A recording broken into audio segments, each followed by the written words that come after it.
With such a short amount of time allotted to comments from the community, how can and will you assure that you hear out and represent students, staff, and other community members?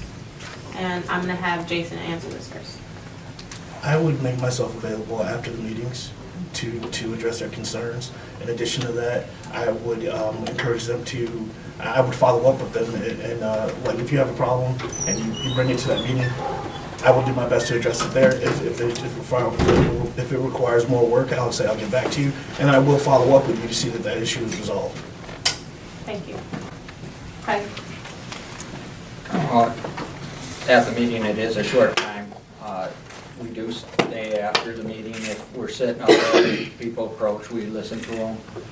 Just like I had a person come up to me, I always say work because I work with parents and they know that I'm on the board, and they come up, and there's been several incidents that I've directed them to how to correct their problem or steps to go, and then afterwards I followed up.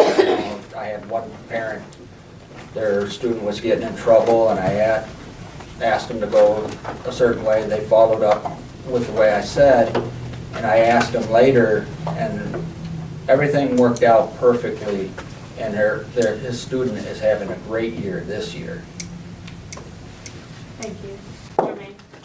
I would encourage a different setting, just because, again, everything is timed. Of course, when you're talking about board meetings, and as well as opportunities, short spans for the public to speak out. And so I think in order to encourage a more extensive interaction, a setting such as this, if the board would do something such as come out in a setting like this where we are dedicating time to answer questions to those concerns, parents and community members, I think that would be really the best way.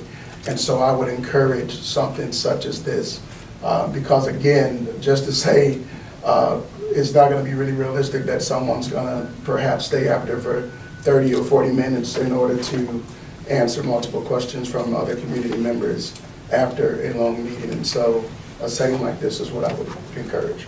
Thank you. And lastly, Tammy. I'd like to echo what Jermaine said as far as putting together community forums. I feel very, very strongly that outside of that, the board's engagement with the community should not be limited to an hour every other Thursday. We need community forums where people can ask questions and get direct, unrehearsed answers. These forums are really, really valuable to us as candidates. They don't stop being valuable once we're elected. I think also we need board members who will visit our schools on a regular basis. We need just other avenues for direct outreach, going to community events, neighborhood parties, all of that. Like I said, we should not be limited to the every other Thursday board meeting or school or district sanctioned events. Thank you. Any follow-ups or rebuttals? I wanted to add to something that Tammy just said also, kind of got a little tunnel vision there with that question, but also to interact with the staff. I think it is very important if we are there also to represent and support them and be decision makers. I think it is important that we're able to have that liberty to interact with them, and it's not in a way to interfere or hinder, but it's in a way to show concern and let them feel that they're important and have a voice as well as staff. Thank you. Any other follow-ups?